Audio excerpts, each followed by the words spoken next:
वक्रतुण्ड महाकाय सूर्यकोटि समप्रभ निर्विघ्नं कुरु मे देव सर्वकार्येषु सर्वदा।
धुन लागी मोहे बद्रीनाथ की, धुन लागी मोहे बद्रीनाथ की, धुन लागी मोहे बद्रीनाथ की, धुन लागी मोहे बद्रीनाथ की, धुन लागी, धुन लागी, धुन लागी, धुन लागी, धुन लागी मोहे बद्रीनाथ की, धुन लागी मोहे बद्रीनाथ की।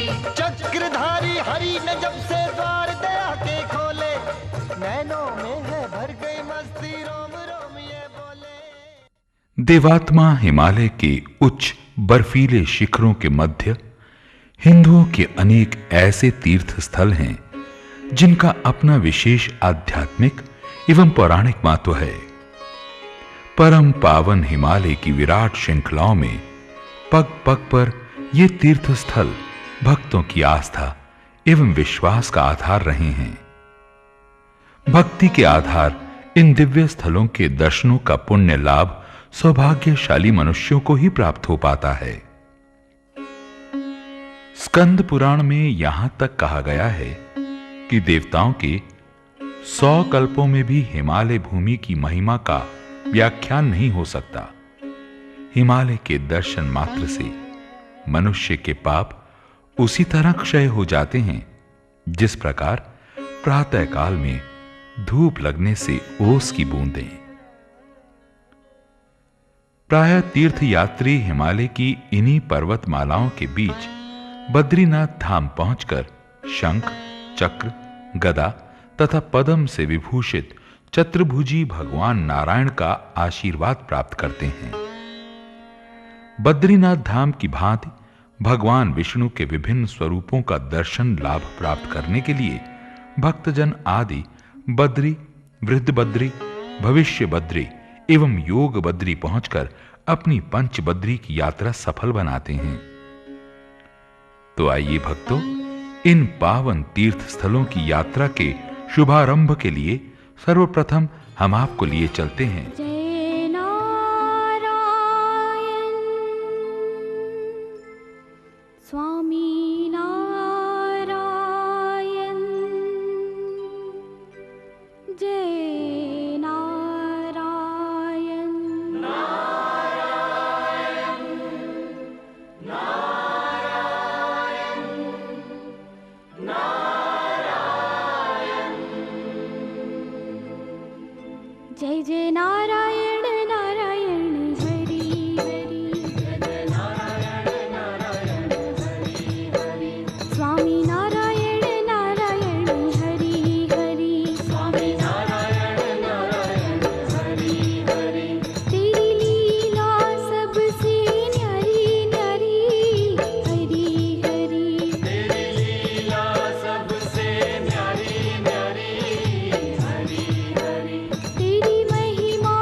2 किलोमीटर बाद एक शिला पर नाग नागिन का जोड़ा है।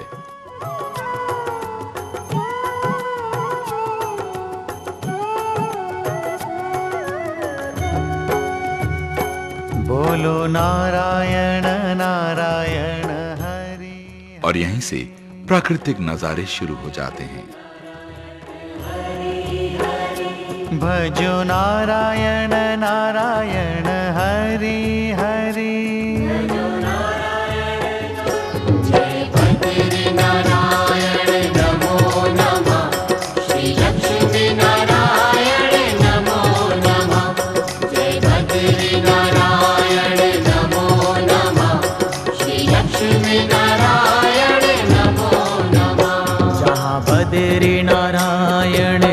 रहते हैं उस भूमि को वैकुंठ कहते हैं। जहाँ बद्री नारायण रहते हैं उस भूमि को वैकुंठ कहते हैं।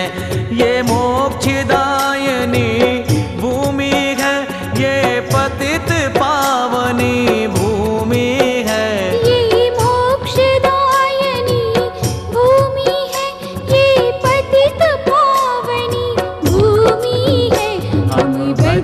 धाम के रजकण को नित्य अपने शीश पे रखते हैं।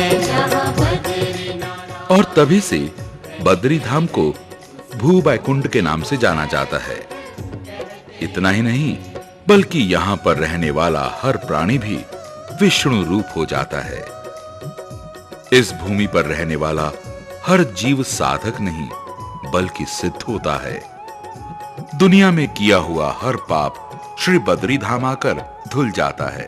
नारायण की नगरी गए, जग कल्याणी नगरी गए, अलकनंदा धारणी नगरी। जहाँ पाप सभी के कटते हैं, उस भूमि को वैकुंठ कहते हैं। सत्य नारायण नारायण हरि हरि।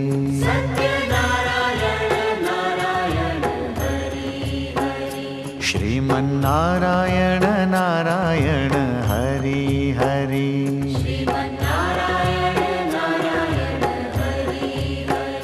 श्रीमन नारायण नारायण हरि हरि।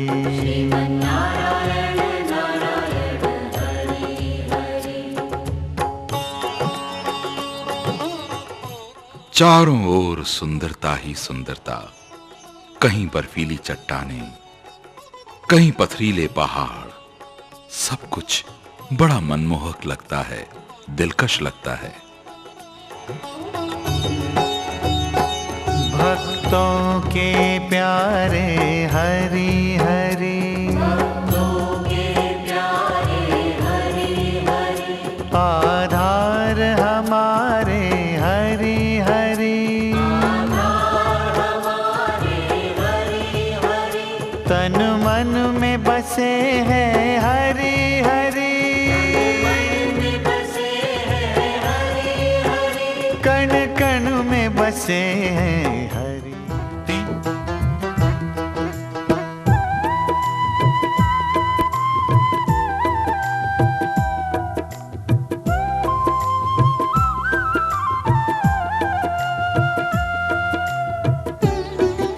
सब यात्रियों के पास पिट्ठू बैग होना जरूरी है।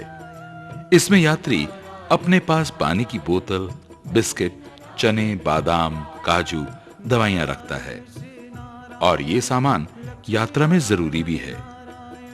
अन्य सामान जैसे टेंट, तिरपाल, स्लीपिंग बैग, खाने पीने के सामान, स्टोव, मिट्टी का तेल, टॉर्च, छोटा गैस सिलेंडर इत्यादि, ये सब सामान के लिए कुली यानी पोर्टर करना आवश्यक है। इस यात्रा में वही पोर्टर जा सकता है जो पहले भी गया हो। हर कोई पोर्टर भी यहां नहीं जा सकता। और इस यात्रा में गाइड लेना भी अति आवश्यक है। बद्रीनाथ से गत वर्ष अपने एक संघ साधु संतों का और भक्तजनों का सबसे आज तक इतना बड़ा संघ सतोपंथ का यात्रा कभी किया ही नहीं। 63 व्यक्तियों का समुदाय लिए सतोपंथ का यात्रा संपन्न हुआ था। जिस यात्रा काल में सभी निर्विघ्न रूप से सौत्साही। यात्री का हृदय बाग बाग हो जाता है, दिल आनंद से झूम उठता है। ये दृश्य आदमी के हृदय को स्पर्श कर जाता है। मुक्ति मिलेगी, भक्ति मिलेगी, भजले प्राणी नारायण। मुक्ति मिलेगी, भक्ति मिलेगी, भजले प्राणी नारायण। जय जय श्रीमन नारायण, बद्री नारायण नारायण। ऊपर ग्लेशियर, नीचे से अलकनंदा का पहाड़ी जोश देखकर कुछ डर भी लगता है।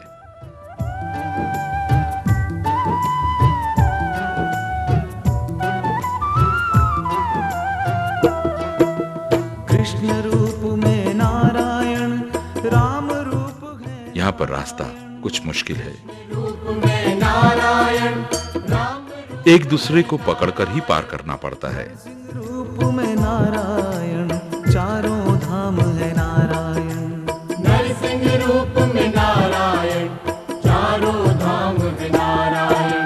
जय जय श्रीमन नारायण। इन चट्टानों को पार करके इसी ग्लेशियर के ऊपर चढ़ना पड़ता है। कभी कभी यहां से चलना खतरनाक हो जाता है, क्योंकि ग्लेशियर फटने का डर होता है। परंतु यात्री जय बद्री विशाल करते करते भगवान को याद करते हुए चलते रहते हैं। कण कण में है नारायण। थोड़ी चढ़ाई पार करने के बाद एक मैदान सा आ जाता है।